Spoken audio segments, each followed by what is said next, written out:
any other digital drawing program. A lot of people would just say, practice more, but that is just such a hand-waving answer. And that can be really frustrating as a beginner artist because practice more is something that they've been telling you your whole life and it doesn't really mean anything. So today, we're gonna teach you how to practice more so that you can get those real slick lines. If you like BAM Animation and enjoy all the cool, fun art learning that we do here, consider supporting us on Patreon. The link will be in the description below. So welcome to BAM. It's the show where you guys send in the art. And we redraw the art. Yeah, as if it was like a real animated show. That's right. Drawing on a tablet or a Cintiq is inherently much different than drawing on paper. The surfaces of both are really slippery, and digital drawing programs like Photoshop are really sensitive to even the slightest hand wobble. And if you are using a tablet, you of course have to be looking directly at your screen while your hand moves on its own down here, which can make it quite hard for beginner artists to get the lines that they were looking for. And that tends to accumulate into a volley of comments like, what type of brush did you had to use for the line art? How do you draw smooth lines in Photoshop? What type of brush did you use for the line art in Photoshop? Or you information about To overcome these issues and achieve line art perfection, you must first develop precise hand skills. And that takes dedicated practice. Let's develop those tactical hand skills with a few line training drills. This will be like boot camp for your hand. You are building line confidence, and confident lines are good. Here we go! First, make a new Photoshop document 11 by 17 at 300 dpi. Then set your brush to be hard, round, and 15 pixels wide. Check on pressure sensitivity. Hand draw a line straight down the page and vary the pressure of your stroke so that it goes thick to thin. Then draw a line right next to it and invert the weight. Keep your lines straight and close together. Fill up the entire page. You can do a variation of this called an S-curve. This helps you practice making smooth turns. To help you with precision, practice quick circles that are about the size of a quarter and attempt to make the beginnings and end hook up so that the circle looks seamless. Now try circles that are weighted on one side. Make a dot and draw quick petal shapes around it, intersecting all the looping strokes to that dot. Starting with a heavy stroke, flick your hand down and lift off to create a tapering effect. Ideally, you should complete 2 to 3 pages of these, making sure that you fill up the entire page. You are building muscle memory, line confidence, and precision. Try to draw quickly, and don't go back over your lines in an attempt to fix anything. Filling up pages like these a few times a week for a couple weeks is going to make a drastic improvement to your inking ability. Well, excellent work, maggots. Are you ready for some tips? You can't start by making just a clean drawing. Clean drawings are the result of many layers of sketching. Most professional illustrators do several rough passes of any one drawing, tightening it down each time until their sketch is refined and clean enough. Inking a clean sketch is a lot easier than inking a loose, messy one, so take time to fully explore your sketch and rough out your drawing thoroughly, instead of trying to make a drawing out of clean lines right away. Unless you're going for a rough edge, a smooth, confident line is made with a single swoop. Many new artists go over their completed lines multiple times because it makes them feel good or something. This is called petting the line, and it's going to be really obvious that you've done this because your lines are going to have all these rough hairs and scratches all over them. Now, of course, that's fine for sketching, but this makes your inked line look timid and amateur. You can practice by doing contour studies, a technique that works better on paper, but this will help you correct old habits and build line confidence either way. Fix your eyes on the outline of a model or object, then track the edge of the model with your eyes while simultaneously drawing the contour very, very slowly, in a steady, continuous line without lifting the pencil. This is an exercise that you would actually do in art school. Brent, this is great, but let's use some of these techniques now to redraw some of the art that the fans sent us. All these people sent their art to bam.redrawmyart@gmail.com, so you guys go ahead and do that too. So John sent this to us, and I'm going to try and make it into like a Gravity Falls character.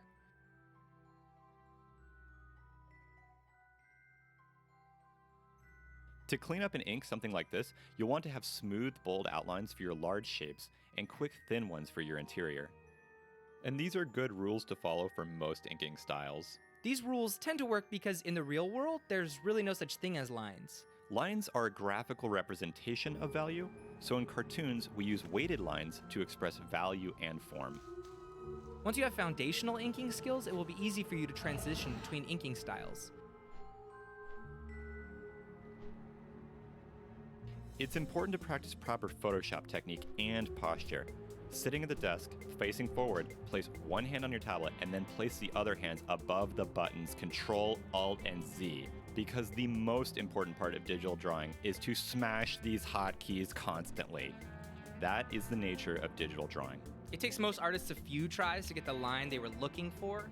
Do not feel ashamed of how many times that you're going to redo a line.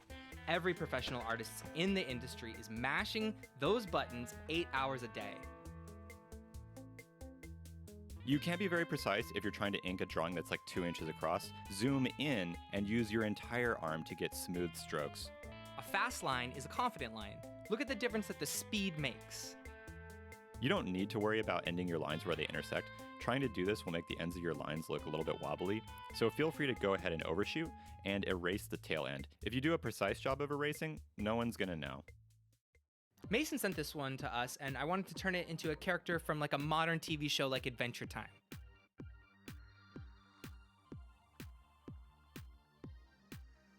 For most television animation styles, the cleanup style has pretty much little to no tapering, and that's because varied line weights are hard to reproduce consistently. There are 24 different drawings in 1 second of animation and plenty of opportunities for mistakes. So it's much easier to just have a single consistent, untapered line throughout the entire production. In Photoshop, if you want to turn tapering off completely, just uncheck this box right here.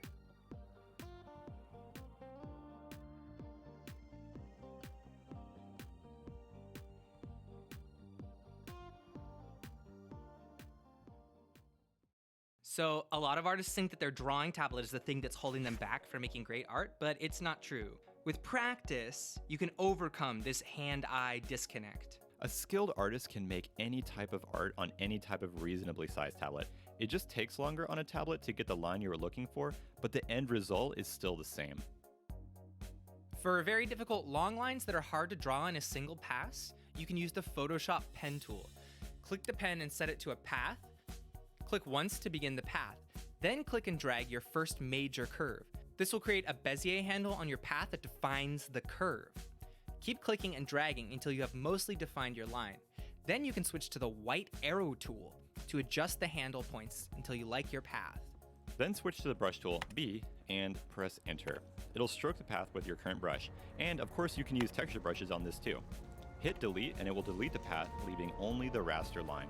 Now, this method has limitations in that it strokes your path uniformly, but that doesn't mean you can't go back and erase the ends and make your line taper. Photoshop CC 2018 now has brush smoothing. If you adjust the settings up here, you can create a drawing mode that drags your brush on a string. This is sort of like drawing with a pinstripe brush. It will help you smooth out any tiny imperfections that your lines have. And if you're not on 2018, you can of course use Lazy Nizumi Pro, which costs $15, does the same thing, and has a variety of other cool features as well. Ellipses, radial lines, rulers, and honestly all kinds of good stuff that has helped me personally.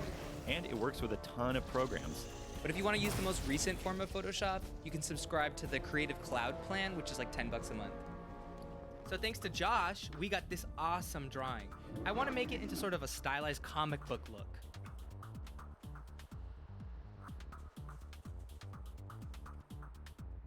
Now for this one, your inking work can be a little rough, but the same line weight principles still apply. It's just that you can be much more varied and expressive with the line and weight of your strokes. You can even go back and erase over your lines just to give them just a bit of texture. No custom brushes were used to make this.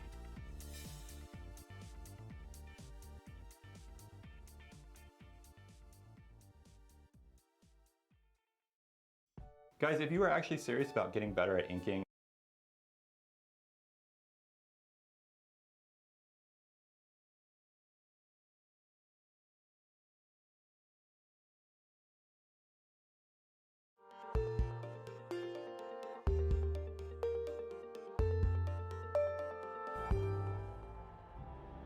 E aí, turma do canal PSI, como é que vocês estão? Beleza? Aqui é o Alisson Pavilac, seja bem-vindo a mais um vídeo. No vídeo de hoje eu vou te mostrar como se faz esse efeito de pressão de pincel utilizando o mouse em seus desenhos no Photoshop.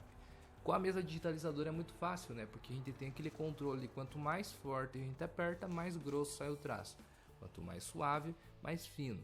A gente consegue fazer esse efeito apenas com a pressão da caneta na mesa. Entretanto, com o mouse sai dessa forma aqui. A gente não consegue fazer esse efeito.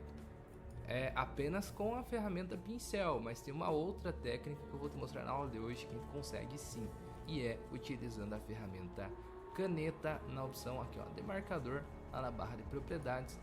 Se você ainda não sabe utilizar a ferramenta caneta, não vai ser nessa aula aqui que eu vou mostrar como que você pode utilizar, porque senão desvirtuava um pouco a aula, desvirtuaria um pouco a aula e acabava tirando foco, né, do que é a intenção aqui. Se você quiser aprender, tem uma aula específica aqui no card logo acima desse vídeo, aqui embaixo na descrição. Absorve todo esse conhecimento, aprende a ferramenta caneta, que ela é muito importante para seleção, recortes e até mesmo para esse efeito que eu vou te mostrar na aula de hoje. E depois volta aqui nesse vídeo e vamos praticar, beleza? Então, selecionando a ferramenta caneta, opção de marcador lá na barra de propriedades, bora começar a edição aqui. Vou aplicar um zoom. Tem um esboço de um desenho realizado a lápis mesmo, numa folha de papel. Infelizmente não é meu desenho, muito legal, né? Um dia eu chego lá. Vamos realizar o efeito nesse esboço aqui. Começando, vamos pegar um exemplo aqui interno. Para a gente aplicar, basicamente vou fazer aqui uma seleção. Aí, após você selecionar, você vai fazer as configurações no pincel. O demarcador continua lá. Agora a gente vai colocar o tamanho da grossura que a gente quer nesse ponto aqui. Eu vou deixar mais fino, cerca de 6, 7 pixels aqui nesse caso. E a dureza, o quão desfocado será as bordinhas desse pincel. Vou deixar aqui cerca de 60 e poucos por cento mesmo. O grande segredo está aqui, ó, em ativar a pressão do pincel. Então, ativando, agora a gente volta lá com a ferramenta caneta, clica com o botão direito e cria aqui um traçar demarcador. Vamos escolher a ferramenta pincel, ele vai pegar as configurações do pincel que a gente acabou de colocar lá e a gente ativa a opção simular pressão e dá um OK. Só que antes, deixa eu fazer isso daqui, antes criar uma nova camada para a gente colocar esse efeito, esse traço numa outra camada separada da camada de plano de fundo, para não se mesclar. E agora sim a gente clica com o botão direito do mouse, traçar demarcador, ferramenta pincel, simular pressão e dá um OK. Olha só o que a gente conseguiu. Deixa eu colocar uma nova camada embaixo dessa outra, ó. Uma nova camada em branco. Pegar aqui a ferramenta lata de tinta, clicando com o botão direito do mouse na ferramenta degradê, lata de tinta, subcategoria, transformar aqui para cor branca e clicar para a gente ter uma cor de background, plano de fundo, para a gente conseguir visualizar melhor o que a gente acabou de criar aqui. Então beleza, ó, a camada de cima correspondente ao traço que a gente acabou de criar. Voltando aqui com a ferramenta caneta, clicando com o botão direito do mouse e excluir de marcador. Olha só que massa que a gente conseguiu o traço. Esse daqui no caso era o contorno, olha, do olho do garotinho aqui. Massa, né? Fica perfeitinho. Vamos fazer isso aqui em outras regiões aqui também, da mesma forma para você verificar. E tem alguns outros passos e alguns outros detalhes que a gente pode digitalizar esse desenho por completo. Eu posso, talvez, se você curtir, a gente pode criar uma aula específica dando mais dicas de como digitalizar um desenho, um esboço que você tem utilizando apenas o mouse, já que muita gente não tem uma mesa digitalizadora. Então vamos lá novamente, apenas para ilustrar novamente esse aprendizado aqui da aula de hoje. Ferramenta caneta, opção demarcador, clica lá onde se deseja fazer essa seleção, esse traçado, melhor dizendo. Olha só, clica com o botão direito do mouse, traçar demarcador e já tá tudo certinho e dá um OK. Ah, só que agora veja que ficou na cor branca. Deixa eu dar um Ctrl Z, eu quero que seja na cor preta. Então, alterando, faço o mesmo procedimento. Traçar demarcador, pincel, simular pressão, OK. Botão direito do mouse e excluir demarcador. Já tava lá na camada de cima, né? Então, show de bola. Olha só. O mesmo passo a passo aqui nas outras regiões. Já vou dar uma dica extra aqui no vídeo de como que você pode fazer essas outras regiões aqui da orelha, até mesmo essas partes internas aqui, ó. Mesmo passo a passo, clica no botão direito do mouse, traçar demarcador, simular pressão, OK.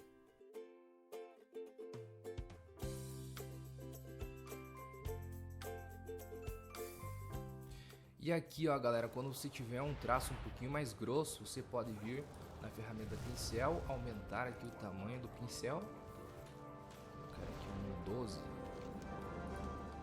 Criar até uma nova camada para fazer essa base aqui do rosto, que é um traço um pouquinho mais grossinho, né? É mais legal do que apenas os detalhes do rosto interno aqui. Faz o mesmo procedimento lá.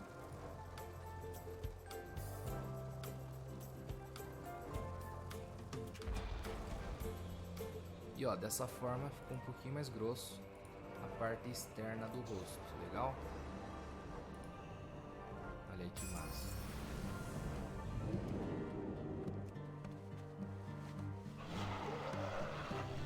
Eu vou criar uma nova camada e vou colocar aqui agora uma configuração um pouco diferente para fazer a orelha. Nesse caso eu não quero que tenha o término e o começo desse traço com essa pressão. Eu quero que ele seja de uma maneira uniforme para completar toda essa região externa aqui. Então como que a gente faz?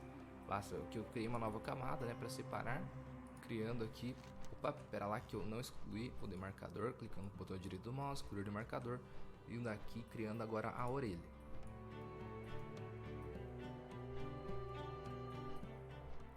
Vou vir aqui com a ferramenta pincel, diminuir um pouquinho o tamanho. Quero um pouquinho, aqui ó, um 8 talvez, acho que fica legal. Ferramenta caneta, clico com o botão direito do mouse, traçar demarcador, mas eu desabilito simular pressão. Ó, porque eu quero que ele fique contínuo o tamanho. Fica massa, olha só. Excluir demarcador. No caso aqui na orelha eu queria o tamanho real, né? Começasse e terminasse da mesma forma. Legal? Para fazer essas partes que tem um começo e fim, um traço, fica legal. Mas que nem na orelha que ele era uma forma completa, digamos assim, fica mais legal fazer esse traçado reto. Uniforme, né? Sem a pressão. Quer ver? Eu vou dar uma dica rápida aqui na parte interna da orelha também. Criando uma nova camada para criar aqui os detalhes. Vou fazer essa parte externa, coloco simulação de pressão na força do pincel e depois faço as partes internas ali para mostrar como que a gente pode fazer essa parte mais escura. Então aqui, ó, amigos, show de bola, ficou bom. Clica no botão direito do mouse, traçar demarcador, simular pressão nesse caso. Aí, show de bola. Agora a gente vai criar essa parte interna. Então, excluir demarcador, criando uma nova camada, vou colocar embaixo a camada desse traço que a gente acabou de criar. Vou fazer primeiro de maneira separada essas três áreas mais escuras aqui. Começando por essa primeira.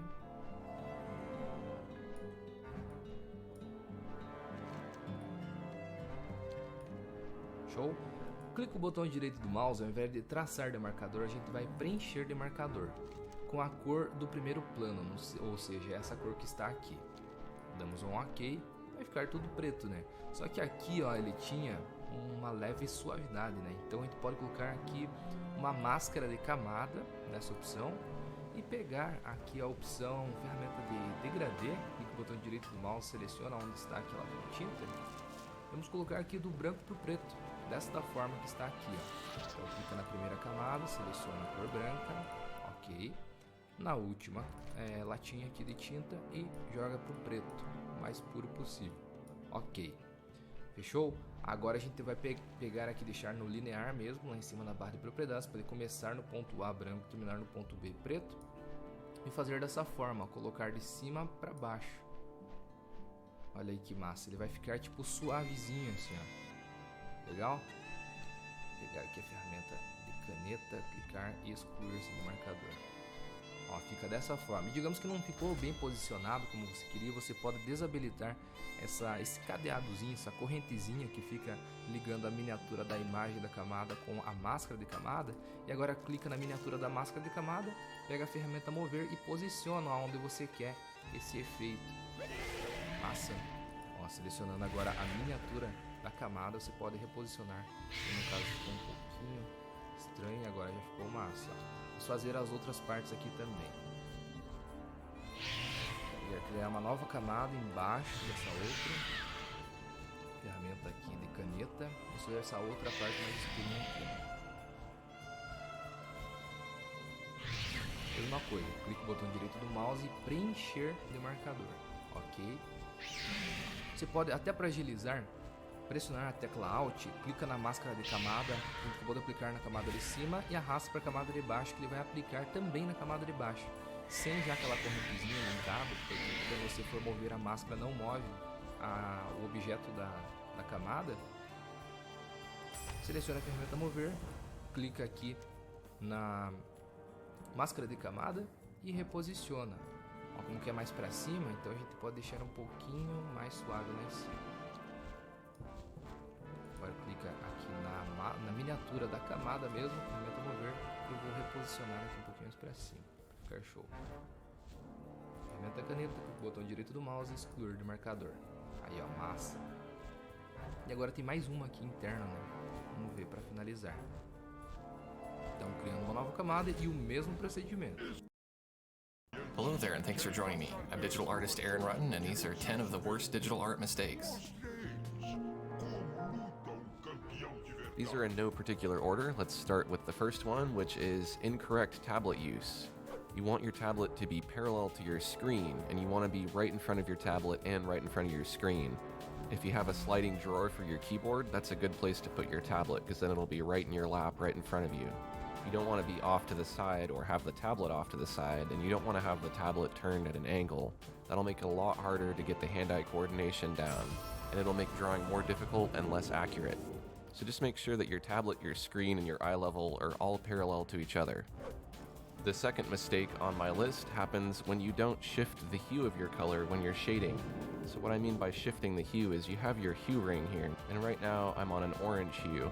And if I wanted to shade this circle and make it into a sphere or make it three-dimensional, what I would want to do is decrease and increase the value and put a shadow on one side and a highlight on the other. However, this tends to look kind of flat. If I duplicate this layer and I try a different method of shading, this time I'm going to shift the hue. So I have my base color here, which is this orange hue. I'm going to make it darker like I did last time, but then I'm going to shift the hue a little bit towards red. Then I'm going to put in my shadow. I'm going to sample my base color again, and then I'm going to select a highlight that is a little bit more yellow and a bit brighter, and I'll put that in. And now I get a much more natural result when I'm shading. Generally speaking, I'm shifting my highlights towards a warmer hue, and I'm shifting my shadows towards a cooler hue. Mistake number 3 on my list is not adding enough contrast or enough range of values to your artwork, which will make it appear kind of flat or kind of dull. And you can see that in this apple here. It looks really flat. So we can see that we can add quite a bit more contrast to this piece. I'm going to darken some of the side here. This is adding a little bit of contrast. Now I could of course do that with a lighter color as well. We can do a quick before and after, and we can see the effect that it had on the apple. We added a lot more contrast, which helps it look more realistic. Mistake number 4 on my list is not looking close enough at your artwork to see mistakes. These are little mistakes like accidental marks, strange edges, repetitive patterns from brushstrokes, banding from gradients or transitions in color, or even just the proportions being off somewhere. So this piece looks pretty good from a distance, but it's a pretty large piece, so I can zoom into it, and I can kind of scan around and I can look for some areas like, oh, what do we have here? Here's some weird little line. We can see it very clearly when we're looking at it 100%, but if we were painting this much smaller and we never really zoomed in on that area, we might not notice that, and then when we go to print it later, all of a sudden, we might notice that there's this weird mistake. So there's a number of ways to fix mistakes. If this were on a layer, you could simply erase it, or if it's too late and you've already flattened all your layers down, you could do something like paint over it, or just blend it. I can use the diffuse blur blender and just blend it away. Or I could just use a brush and hold Alt to sample my color near it and just paint it away like so. Now while we're on the topic of zooming in and adding and removing detail, that brings us to mistake number 5, which is adding too much detail. You know, you could really go in here and zoom in really close, and you could add in all kinds of little cracks and crevices, or you could, you know, for instance, write a serial number on here if this is some kind of robot or something. But then when you go to print this out or you view it from far away, suddenly all of that detail is lost. That serial number that I wrote on the robot looks more like a weird eyebrow now. And that little mark that I made on the metal texture doesn't even show up. So you want to look at things close and you want to look at things far away, but overall you want to kind of weight your judgment towards how it looks far away, because most of the time that's where people are going to be viewing it. Mistake number 6 is saving your artwork as a JPEG. If we go to File, Save, or Save As, we have lots of options for saving our file, and one of the more commonly known formats is JPEG. But that's really not the best format to use, nor is it the only format to use. In fact, it's probably one of the worst formats you can use. So why is JPEG so bad? JPEG is bad because it's going to compress your image using lossy compression. And when we go to save as a JPEG, we can see these quality options which represent the amount of compression. So if I zoom into an area of detail in my painting, and we set this to fair, and we reduce the quality, you can really quickly see what's happening. You may see images on the internet that look really blocky like this, and that's because they've been overly compressed. You know, you could set this quality higher, and even if you set it to excellent, and you set it to 100%, it's still going to compress your image. And compression is basically throwing away information to make the file smaller. So unless you have to save as a JPEG, do not use JPEG. If you do have to save it as a JPEG, make sure to save a copy of your artwork. Don't save your original as a JPEG. So rather than use JPEG, I'm going to go to Save As, and I'm going to choose PNG, or PNG. Now if we go to Save, it doesn't really ask us anything. It's just going to save it as that PNG format. If you're using something like Photoshop, you might get a few more options. But the difference between PNG and JPEG is that PNG is a lossless compression format, meaning that it's not going to throw away any information or really harm the image in any way by saving it. And PNG is a web-compatible format in most cases. So a lot of the time, anywhere that will accept a JPEG will also accept a PNG. It's also worth mentioning that your color stays a little more accurate when you save as PNG versus JPEG. JPEG can sometimes change the color when you're saving. Mistake number 7 also relates to saving, and that is not saving often enough and not saving iterations. So I hear a lot of artists talk about how they're working on something for a half hour or an hour or longer, and then something happens like their computer crashes or maybe their software crashes, and then all of a sudden they've lost that information. And that isn't very uncommon. Sometimes things crash or things happen, so it's good to save often. I save constantly and I use the keyboard shortcut, that way it's really quick and easy. You can see I also have shortcut buttons up here. When I'm saving, I prefer to choose Save As and Save Iterations. So as I'm working, I'll have painting number 1, then maybe later when I save again, I'll save it as painting number 2, and then painting number 3, and painting number 4. That way I have all of those older copies I can go back to, and if something bad happens when I'm working, I don't have to start over from the very beginning. I can just go back to an older version. Mistake number 8 deals with resolution. I'm going to go ahead and create a new image here, and I want this image to be 14 inches by 11 inches if I were to print it. Resolution is going to control the amount of detail in that image. A standard resolution for printing is 300. The standard for the web is 72 pixels per inch. So since I'm going to be printing this and this is going to be a piece of artwork, I want to use a higher resolution like 300. That way if I go in here and I start painting, doodling, scribbling, I have lots and lots of detail. I can zoom in really close to this and these lines are nice and smooth.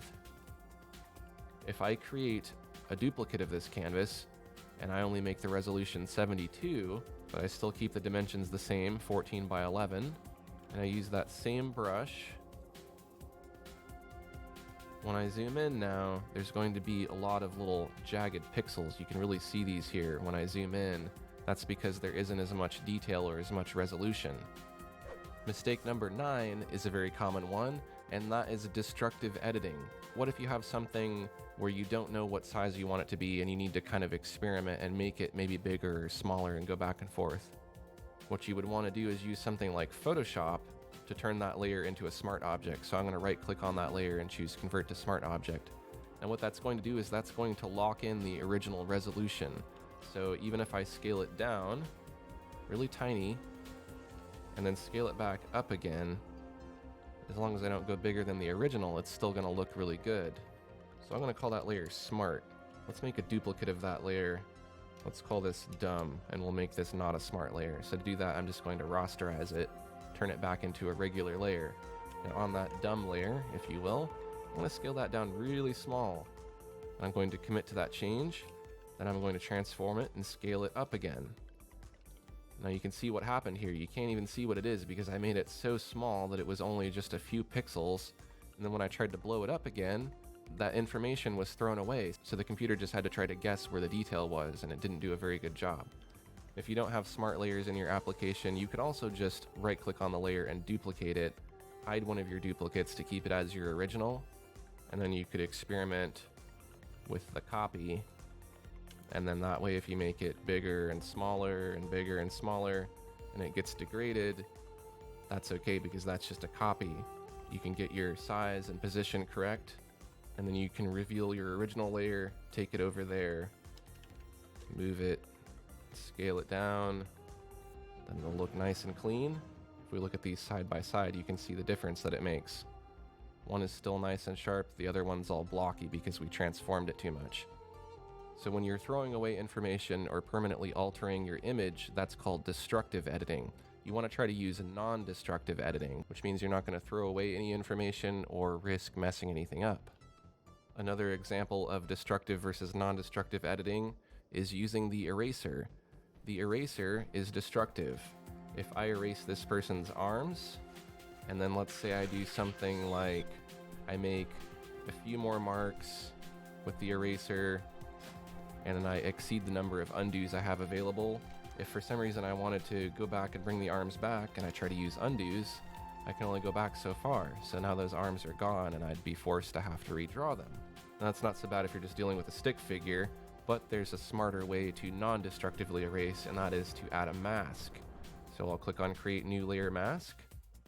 I'll select black, and I'm going to select the airbrush this time. And if you paint within a mask, basically what you're doing is you're concealing those pixels. So you're not really erasing them. They're going away, but they're just becoming invisible. They're not really getting removed. So I've masked away or concealed some areas of those arms. But what if I decided I wanted to bring them back? Rather than redraw them, I'll select white and I'll paint in my mask, and I can reveal or bring those areas back. So that's a non-destructive way of erasing. Another example of destructive versus non-destructive editing happens when you're creating effects. So for example, I could go ahead and go to Effects, Tonal Control, Adjust Colors, and I could shift the hue and make this planet a completely different color. However, this is a destructive edit, meaning that if I keep changing the color, it might be really difficult to get it back to its original color. Or if I apply too many color changes, it might start to kind of subtract detail from the overall color in the piece. So a better way to do this is to duplicate that layer. I'm going to select all with Control A and then copy and paste. And I have a duplicate here, and I can apply that same effect to the duplicate. So I've changed the color, but I still have my original. Besides making it easier and less risky to experiment, you can also take advantage of things like the different blend modes if you wanted to blend things together to experiment with different effects. And finally, mistake number 10 on our list is not using layers. Believe it or not, a lot of digital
G'day ladies and gentlemen, welcome to Draw with Jazza. I'm Jazza, currently still away from the studio in Paris, France, which is really exciting. And if you want to follow those adventures, the link to the vlog is in the description. Go subscribe now. Otherwise, today we have a special guest video from my friend James, the box office artist, who's going to do an awesome video on figure drawing, which is just totally cool, especially because we had 3 subjects that you guys voted and picked from, and this was the winning video. So I hope you enjoyed this video. A huge thank you to James for creating this for my channel, and all of you, if you haven't checked out the Box Office Artist, he is this incredibly talented artist with an amazing comic book style, and he's also done a couple of videos in line with this one, including creating likenesses and comic book style rendering. So go check those out, subscribe to him if you haven't, and enjoy. Thanks, James, and I'll see you guys later.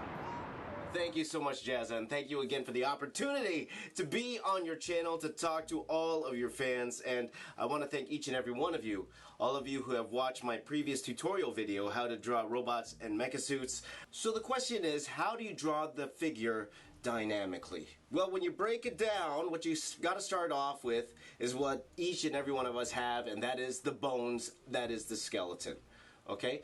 Just strip away everything, start with the very simplest form.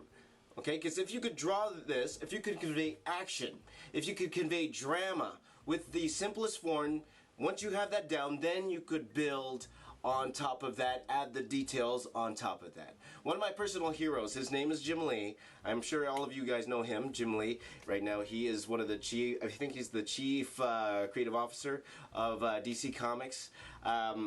He described it as seeing how far you could push the torso, the top part of the body, away from the hips without the body looking like it's broken. So how do we do that?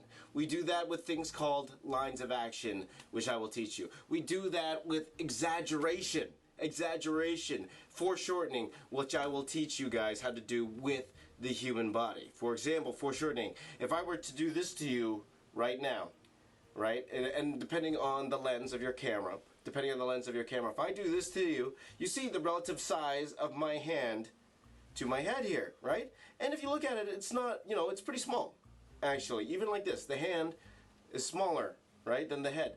But in actual comics, this hand would be gigantic, right, compared to the head. That's what we call exaggeration. So I will show you guys tips and techniques to do that, to add energy, to add life to every single one of your characters, okay? So let's get started.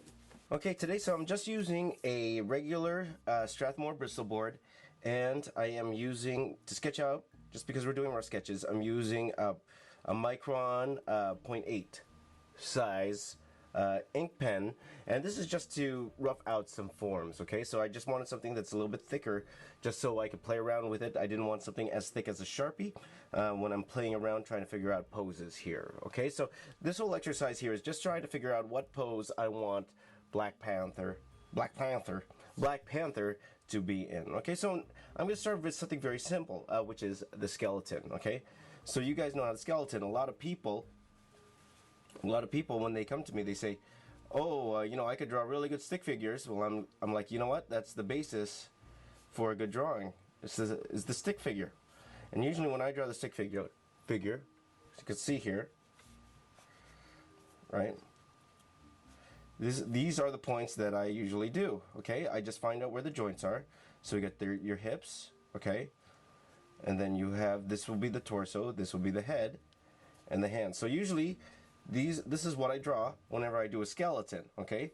These are the main points of actions, and then each of these lines, I could flex, I could twist, I could turn, and all of that. So whenever I do a skeleton drawing, this is the base of my drawing, okay? Lesson done.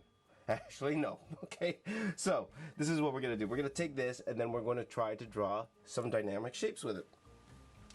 Okay, so we talked before about lines of action, okay? So with something like Black Panther, we want him to be kind of like leaping out of the screen, okay? So I'm gonna start off with the line that's more like this. Boom, boom. See how free that is? Free that line that is? If you could see that, it's coming down here. So just say I wanted him, okay, so here would be his head. And depending on the torso, so I want it to kind of twist. So we talked before about separating the torso from the hips. Okay, so I would start like this.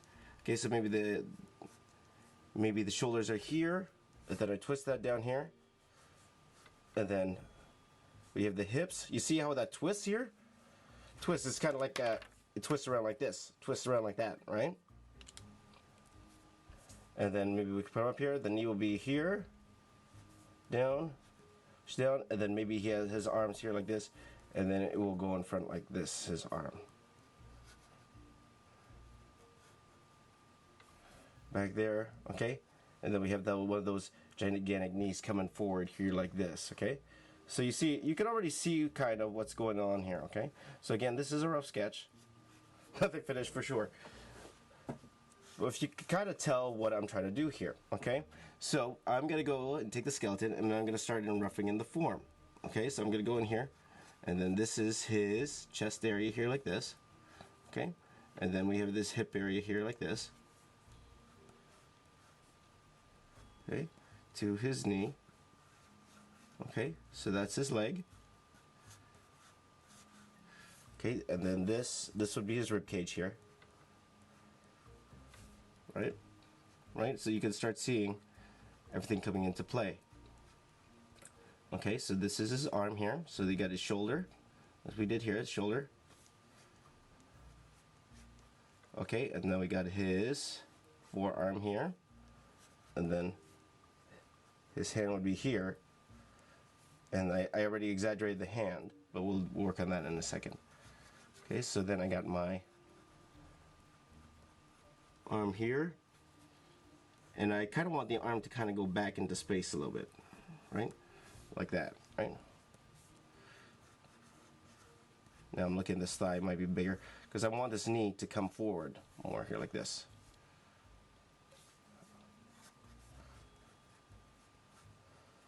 Okay. And then maybe has his leg coming down like this. Here, as you can see what I'm doing here, right? So we have the line action going like this, so he's come forward. Now looking at this, maybe the hips could be back more up like that, so I had more forward.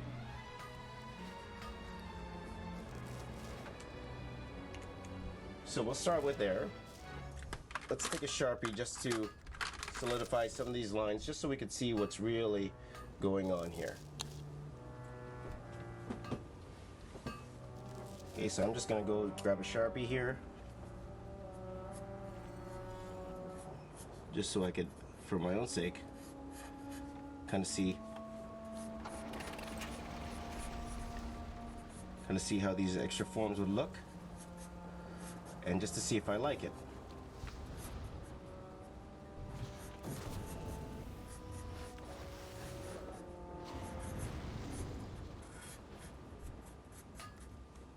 So I'm just roughing in the forms here with the Sharpie, because I kind of want this leg to go higher now, right? So I'm making a decision as I go along here, right?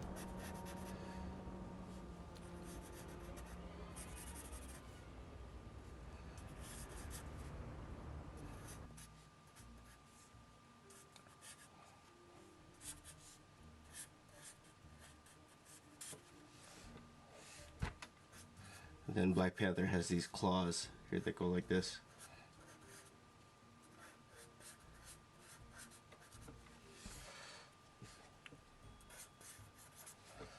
Okay, so you can kind of see the form here, what I'm doing here. It's interesting. I think I want the body to turn a little bit more towards the camera, if I can. Right? But before we do that, why don't we try another pose first, okay? Let's try another one down here where they're leaping towards the camera. So we would have a full view of his head. Okay, so I'm going to start off here like this. So we start off with the head. I usually start with the head. Okay, and then I want it to be like he's leaping forward. Okay, so as you see, I still use a curved line here like this, right? And then the shoulders.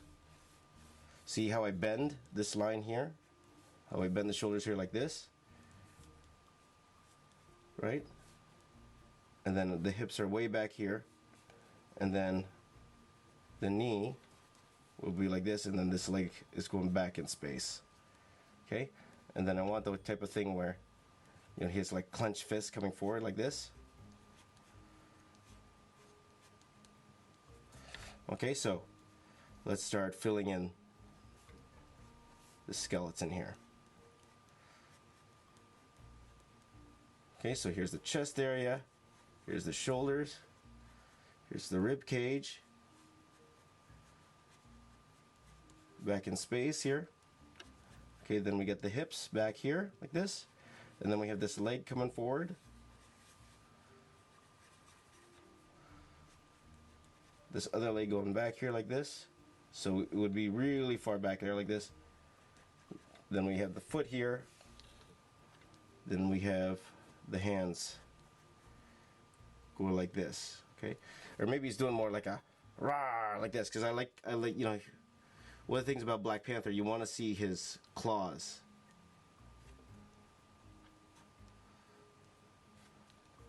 Right? So this arm would go back. Part of this arm will be covered by the shoulder here. And this, so this would pretty much all be forearm because these shoulders are covering his arms, okay?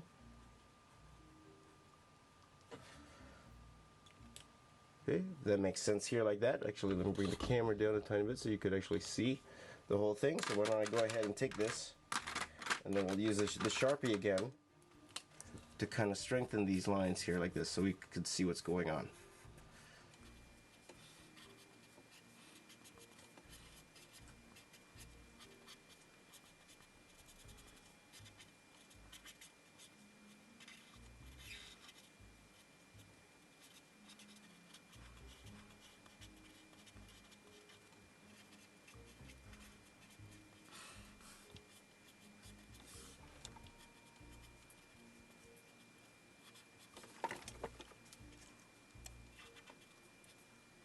Okay, if that makes sense. Yeah, so we have him leaping forward like this.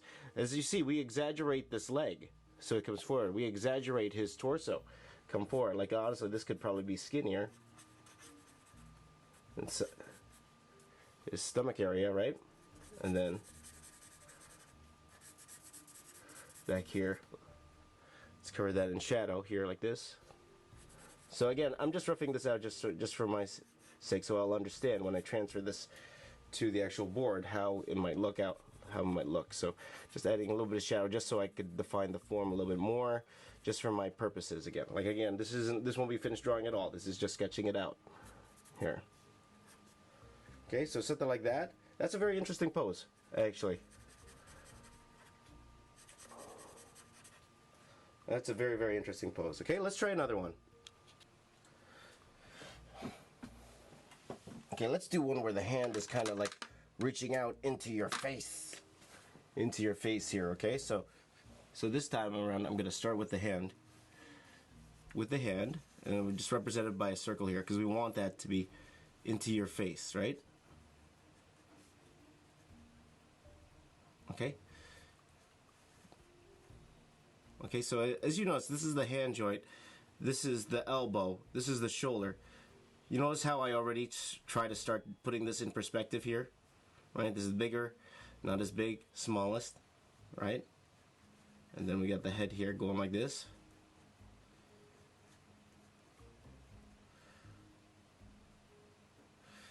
So right now I'm trying to decide what I want the other hand to do. Do I want it to go back? You want it to hold it back like the other pose? Or do we want it both to go forward, maybe? Let's try both going forward here.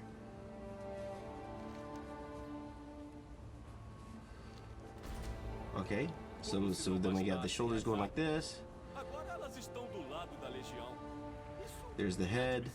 There's the spine. Okay, there's the hips again. Last time we had this leg going forward. Let's put this leg going forward. As you can tell, I like knees in the front. And maybe because I want this guy to be jumping at us, you know? Something very, you know, action-y. Full of action, right? So we have our skeleton here. Let's strengthen the skeleton a little bit.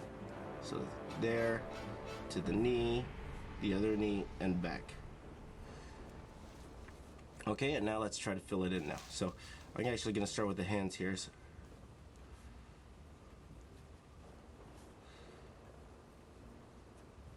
And again, these quick sketches, these are just thinking, you know, these are problem solving, what we're doing here. We're trying to figure out, you know, the best pose to put this character in, okay? So these drawings don't have to look the greatest, right? They just have to have the right amount of information, okay? And then again, we're gonna redraw this for the actual finished drawing of this, okay? So going in here like this, okay? So everything gets smaller as you go back, right? So knee in the front again. I like the knees in the front. And then, you know what? I'll even push this leg back even more in space here like this. So I'm gonna make this tinier here like this.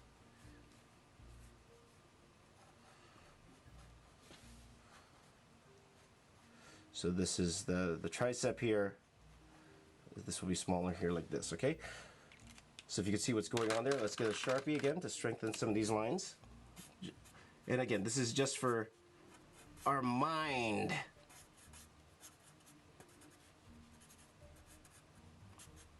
Hands here going. Raw, I have claws. I have claws. Alright. So as you notice, when I draw hands, I just place where the kind of fingers are going to be, like the tips, because I know he's going to have these sharp claws at the end. So I just want the feeling of that, okay? I'm going to go in here, forearm. Okay, shoulder. Okay, that's the tricep area here. Going straight into the chest here. Now remember, the shoulder muscle connects to the chest muscle, right? I said right. Get used to it. Okay, and here's the head here. Okay, and then here's the rib cage. Here's the rib cage, and then we're just going to black out the belly part here, like that. And then you guys know what these lines are, right? This is the center line to the head, and this is the middle line, so these are where the eyes will be. This is where the mouth will be. And this will be where the nose, of course, and the mouth down here. Okay, and then we have our classic knee forward. And then the back here. Usually when we do this, when we render this, yeah, this leg will be usually put in black, and then you see the foot all the way back there. Right? Right. There you go. There's the hands there, so you could see it a little bit better. So you see how far these hands come out here. Now, if I actually draw this, I might pick this up a little bit more. This might be too much in size, but you get the idea of how those hands are going to go. All right? Let's try one more. Okay, so I've done a lot of these leaping forward here. Why don't we try something a little bit different, okay? Let's try something where the spine goes back, like something like a bird's eye or a worm's eye view of the character here, okay? So I want to be looking up at him here, okay? So why don't we try something different, okay? So I want the spine actually to curve up here because I want to see his chest up here, okay? So maybe we have the shoulders here like this, and then maybe we have the head. Look in here, maybe 3/4 turn like this.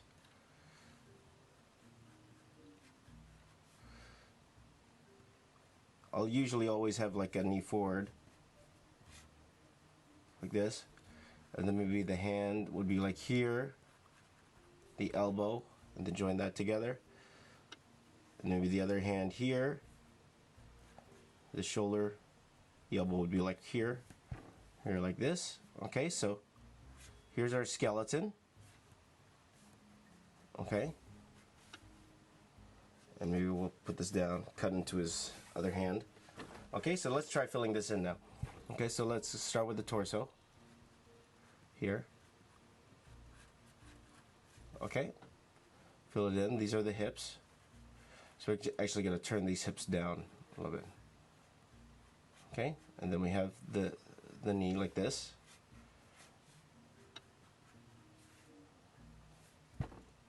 Okay, and then we have the arm here, the elbow here, and then the hands, which you can't see. So let me just move this up a little bit so you can see the hand a little bit. Okay, well, that cut off, but I'll show you guys in a second. So we got the hand here.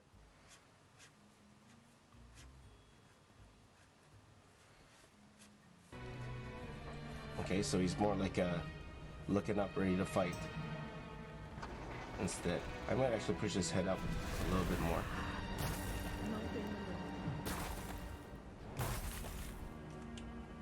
Okay, so let's go back with the Sharpie. As you can tell, I'm getting a little black on my hands. So go up there. So I'm gonna put a shadow underneath the chin just to indicate I know how he's looking up, so how we could see under this chin here. Okay, and then strike these lines here, the shoulders here, the arm. I'm gonna go ahead and draw a little bit of a chest in here.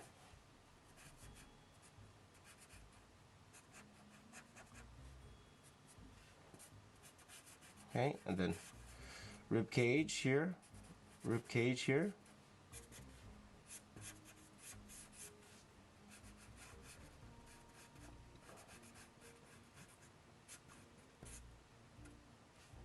Okay.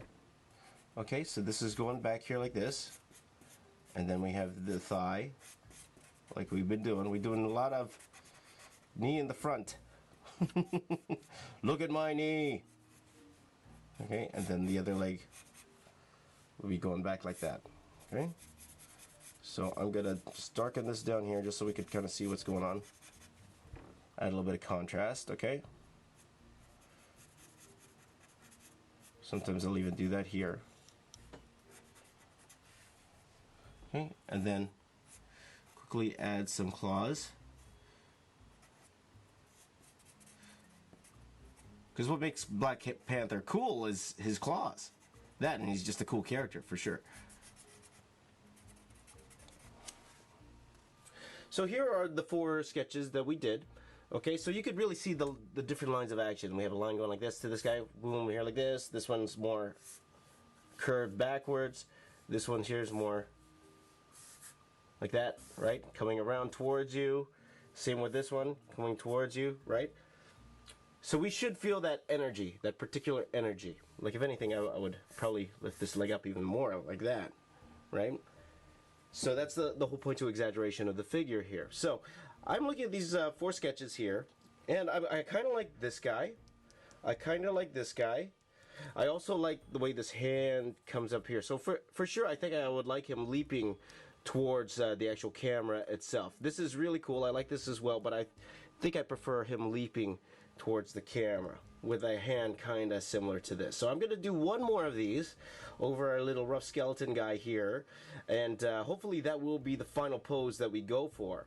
But this is usually the process I go for whenever I'm trying to figure out the particular pose I'm going to use whenever I do any of these images for myself. Okay, so let's go ahead and try to do one more final pose over here. So we're gonna go over Mr. Stickman. We're gonna go over Mr. Stickman here, just to do. So we're gonna do something similar to this, with this arm included. Okay, so we'll probably have this arm here like this. Okay, with the claw there like that. So we will keep the knee here. So we're gonna do one more here. I'm gonna actually start with the hand here on the top. We're gonna start with the hand, mainly because I want to make sure that this fits on the page here. Okay, so we can start with the hand. It depends. Sometimes I start with the head, but when I set that like this, sometimes I will start with the hand. Okay, so with that, with the hand coming out forward now, the shoulders will actually change. It will actually go more in a direction like this. So they will. So I'm gonna go down and then curve it up there like this, and then add the head here like this. I think I still want the head, him looking more downish here like this. Okay, and then the curved spine here like this, curved spine here. Okay, and then the knee forward, and then this foot back like this. Okay, and then the other hand here, the elbow back, kind of have like we have here. So we are kind of combining all these poses here. See, now I'm wondering how straight this arm should be, if it should be coming really straight, and if that's the case, maybe we should make the hand even bigger than that. So we will try that. Okay, so now I'm going to go ahead and then rough in the forms here. So we got the shoulder, We have the head here. We got the shoulder here. Okay, we got the chest. Okay. Now we're going to even see more of the rib cage here. Okay, so.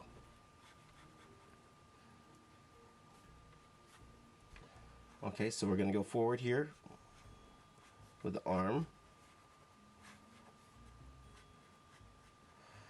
And then we're going to, right here I'm just roughing in the fingers here.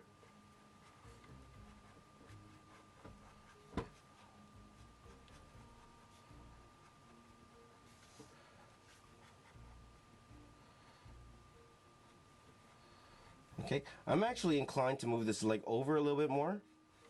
Move it a little bit more here, like this.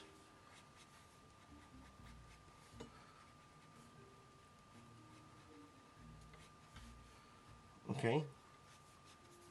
Move that back even more.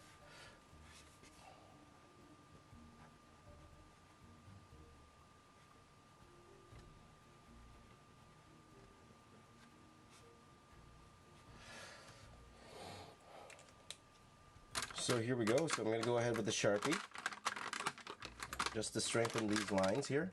Okay, so I'm going to start with the hands up here. So big claws here.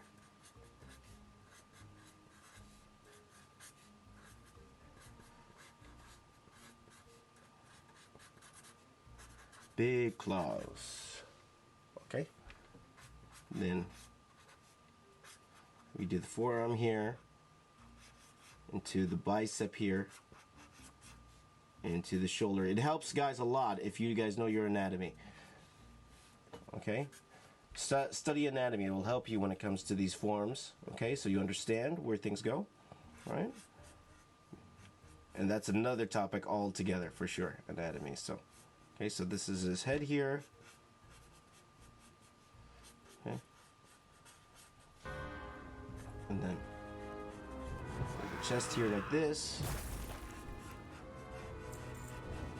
The shoulder here like that.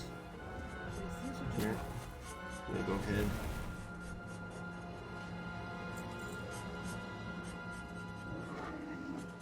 And then we have the stomach over there, but before that, let's draw this other hand here. Just going back and forth, just to see what needs fixing here.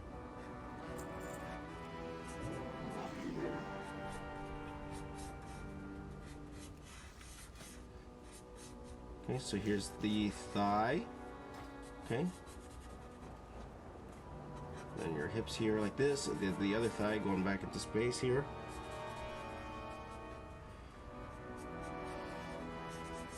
So the leg is covered by, or the calf is covered by the front thigh here.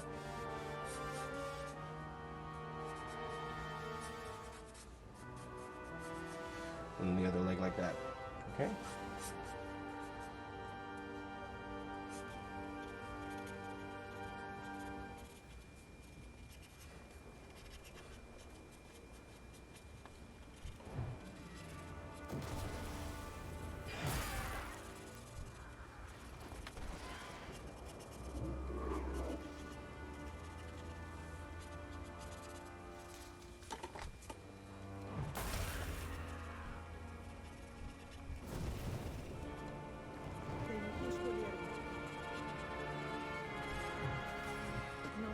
So what I'm doing here is I'm adding a little bit more shadow, mainly because I'm assuming I'm going with this particular pose. So I'm just blocking in how I want everything else to look. So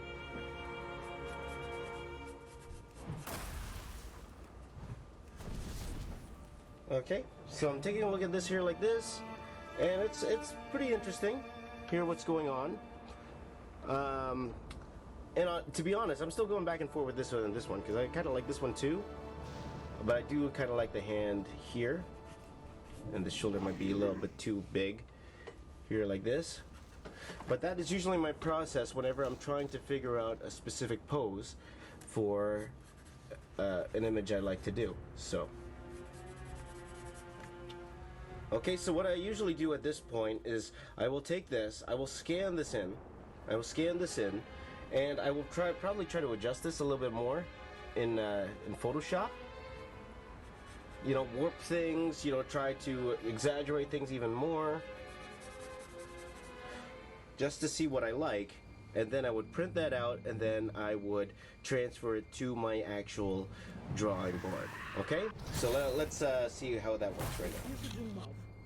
So that was the final sketch that I did. So what I did with that sketch was scan it into Photoshop, I enlarged it, and I transferred it onto Bristol board. The Bristol board I like to use is a Strathmore Bristol board, okay? And I actually have two pieces of paper that are taped together. One size is 14 by 17, the other is 11 by 17. So taped together. The size I usually draw it now is 25 inches by 17 inches, okay? So that's just what I'm comfortable with, so I can be more free when I draw. Now usually comic artists, they draw at 11 by 17, okay? But for me, I like to draw a little bit bigger, so I transfer that onto this board, and what I do now is I will use a blue line pencil to actually sketch out and add in a little bit more detail, okay? And just to show you, the lead I use is something called an Eno lead, okay? This is a 0.7 blue, light blue Eno lead. I like this because it erases well. And the holder, I actually lost the holder, so I just actually use a regular Bic pencil holder. Yeah, as long as the lead's the same size, you know, it works just the same, okay? So I'm gonna get to actually sketching out, adding a little bit more detail to the drawing. Now because the blue, you probably won't be able to see it, but it's how I like to work. We'll still go with the blue, but I will turn this black and white, okay? So let's get drawing. So as of right now, I'm just roughing in how I want the anatomy to go. Now, I want things to do certain things like stretch. Like I want this chest to stretch and feel stretched. I want it to have this curve here that's going around, how his body's kind of stretching and curving around. It's interesting when you draw things like really, really big, is you know, you're trying to see how the body shapes and forms, right? So right now I'm drawing the rib cage here like this, drawing the rib cage around, and then trying to swoop the abdomen, swoop it back. As you can see, I'm using curved lines to kind of swoop this back here. Okay, so I'm trying to make the anatomy work with my lines of action that we did earlier on. Okay, so we have our traps here. Okay, and then I'm going to actually draw in the pelvis. Okay, so this will be the pelvis area here. Okay, and then for the oops, oven's done. For the leg here, okay, we will draw the quad muscle here, and you see how it curves around like this because I want a really apparent kneecap here. That's the kneecap, okay, and this is the quad, okay, and then I will draw the quad going back like this, okay. Okay, so your anatomy has to be on point. You have to have at least an understanding of anatomy when you're doing this, and understanding how the muscles work, because once you have the base muscles down, then you can start adding stuff. Then you can start adding more muscles if you really wanted to. But as of right now, I'm just taking what we know about anatomy and then just trying to rough it in how it would be. So for example, this is his shoulder, this would be his bicep, this would be his tricep back here, and then this will be his forearm, which would be made up like pretty much of these two muscles like this. I don't personally have them, but that's how they would go like that, okay? And then I want these traps to be really squeezed in here like this, okay? To get that going. Now we won't see much of this arm because this arm is covered by his gigantic shoulder here. So his bicep, tricep, you won't see because it's behind this arm. But out we see a bit of the forearm and the wrist, and then we will have the hand in a claw, like that, okay? So usually when I draw hands, I will just draw, especially claws, I will pretty much just draw these parts here, just to get an understanding, because that's what you're gonna see the most, right? And then we really want to get this sort of feeling of this square tightness of the fingers here. So I'm going to try to incorporate that here, okay?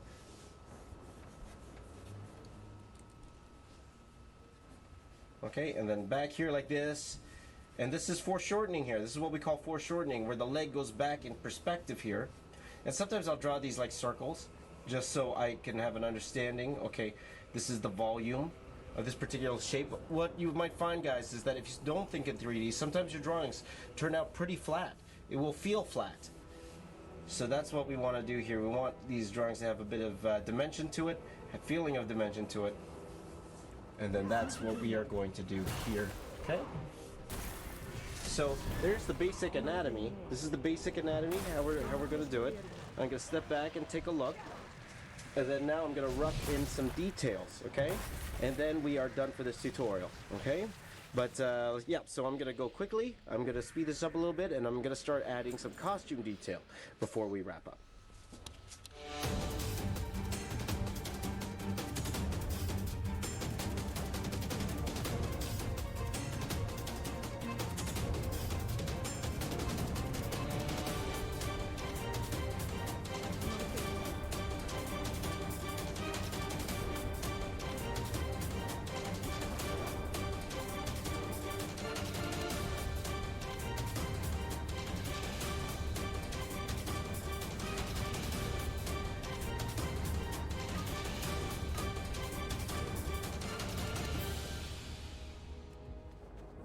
I'm actually going to stop right there. So we've ended off right here. Okay, so this is currently what the drawing looks like. Now eventually this drawing will turn into this.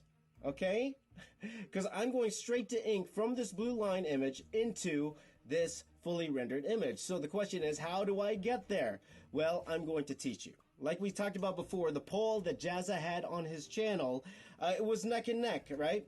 Dynamic figure drawing just eked out comic book style rendering. So I'm actually going to do a tutorial on comic book style rendering, and you could find that right now on my channel. What I do is I take this blue line image and I will ink it, and I will ink it in 3 different ways. Okay, so you can head over there right now and check it out.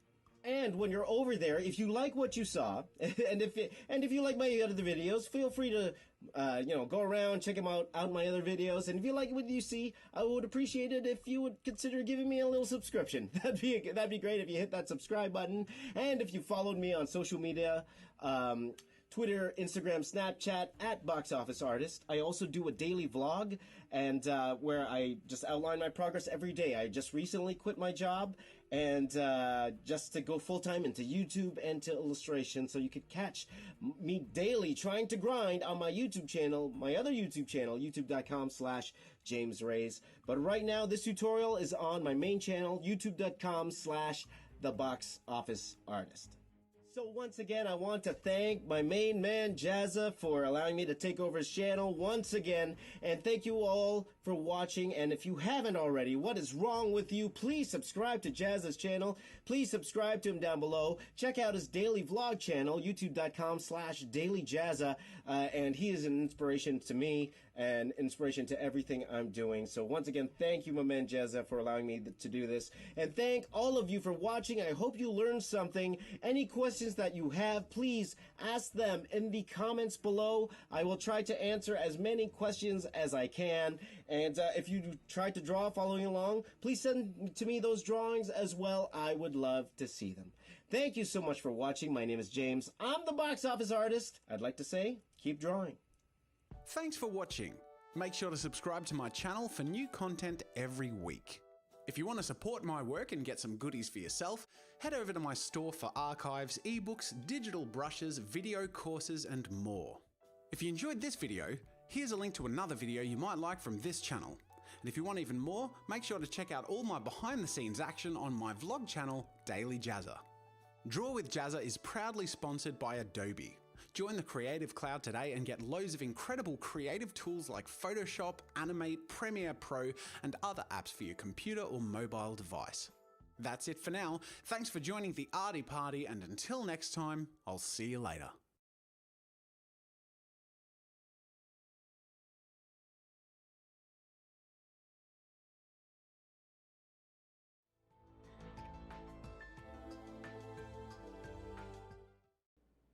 Hey, welcome back everyone. Rob here from Ram Studio Comics. In today's video, we're going to talk about attaching the head to the torso and work through a few examples. But before we get started, I'd like to introduce you to a new course from Clayton Barton called Comic Book Character Creator Superhero. Clayton has done an amazing job with this. He's very detail oriented, and I'll be honest, I've been drawing a long time and I went through this and still managed to pull lots of great techniques and advice from this. He does an amazing job with these characters, and he walks you through the process step by step so that you can attain similar results and really understand what goes into developing detailed character types like this. So I hope you enjoy this course content. There'll be a link in the description box below, and like anything else, I'm always interested to see what you come up with. So without further ado, let's go ahead and jump into today's practice activities. Okay, so now for the drawing process, what I'd like to do is address somebody's question for attaching the head to the torso, okay? So I think this is gonna, kind of vary a lot based upon style and things like that, but let's just start with the torso.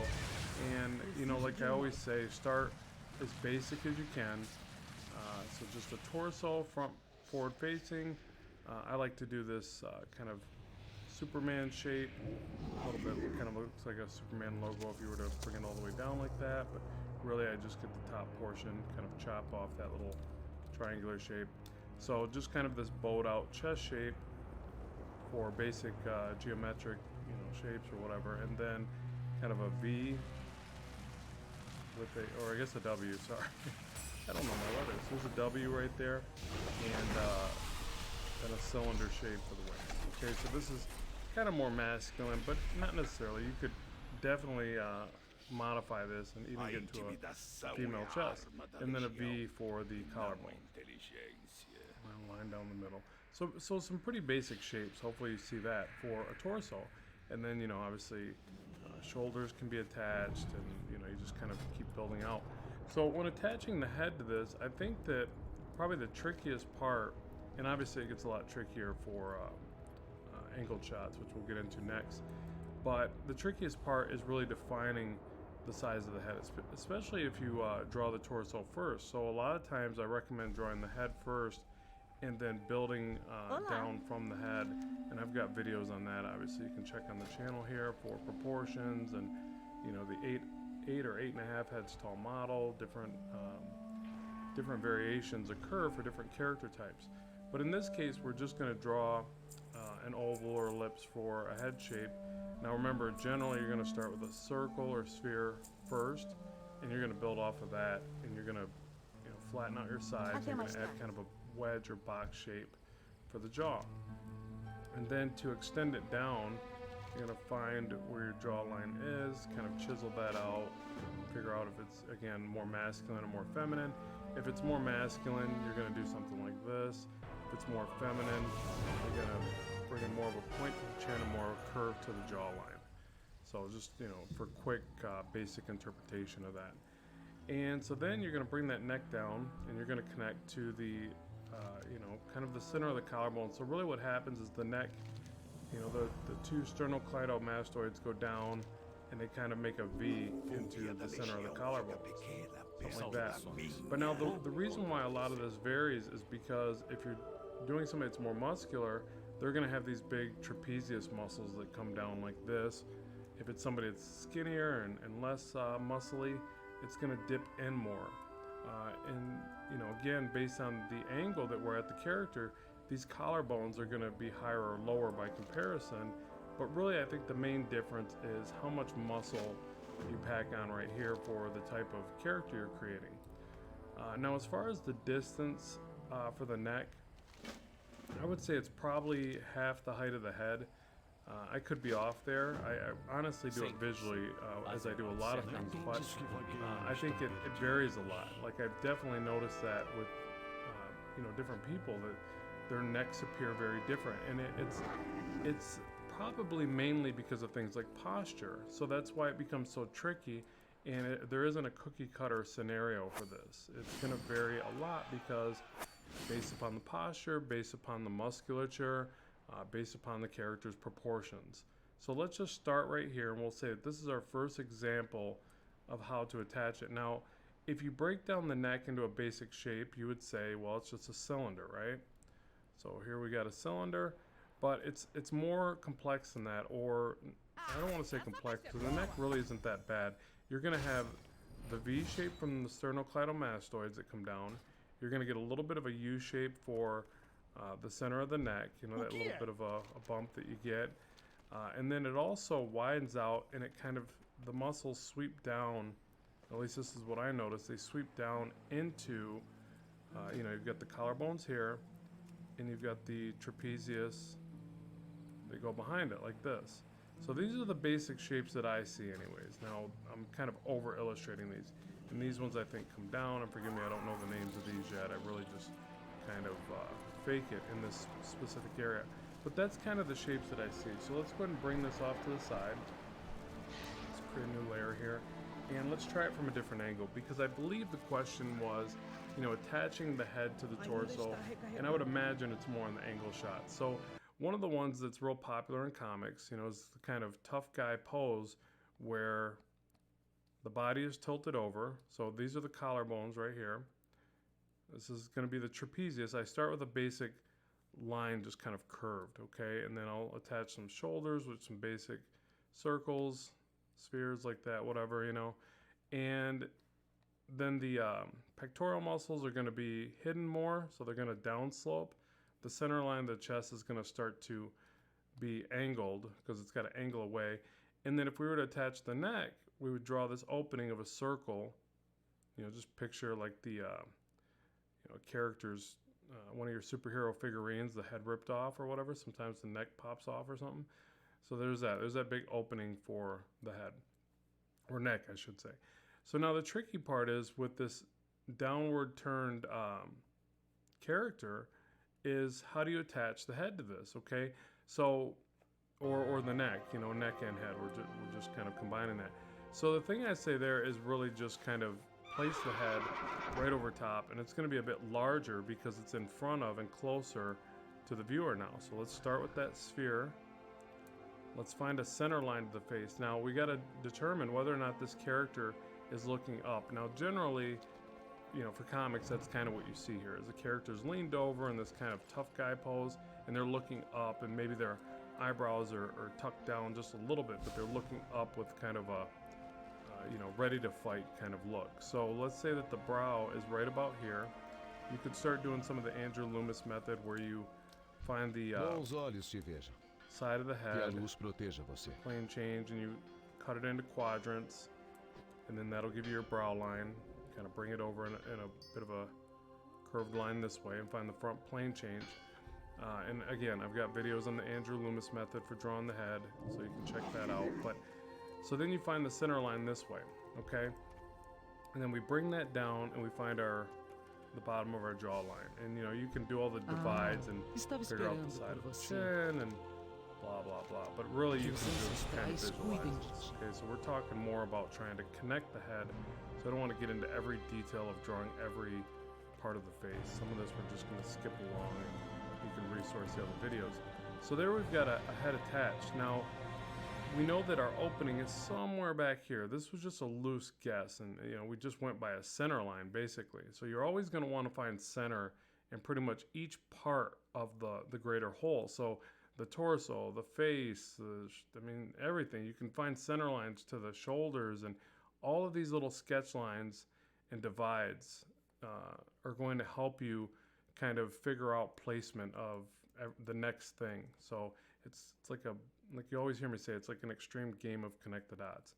So let's say that we know that we've got our V down for the this part of the collarbone area. So we're going to attach that V over here. So we put the little V right there. And then we know that the sternocleidomastoid, if you were to look at it from a side view, it kind of goes behind the ear, like this. So you got a jawline, and it kind of, usually it looks like it hits like a little bit before and a little bit after. Again, this may vary a little bit, but this is pretty much what I see anyways. Maybe my own distorted perception of what it really is, but this is what I see, something like this. Okay, so there's our side view, because it's always helpful to draw this stuff and a basic profile, or some kind of basic series of sketches to kind of understand it. And then when you come over here, it's a little bit easier. So if you're new to this, do the profiles and the front shots first. You should have tons of sketches of this stuff anyways, and then again it'll all start to make sense because you've sketched it in the more primitive viewpoints. So something like this, and you can see my collarbones really need to be adjusted. There's kind of a lot of distance that I've created right here, too much distance, but it's a superhero, so we'll just say it's okay. And then this trapezius is going to wrap around, so the sternocleidomastoid goes behind an ear. It's going to be right about there. The trapezius is going to tuck back. I've noticed too, I used to draw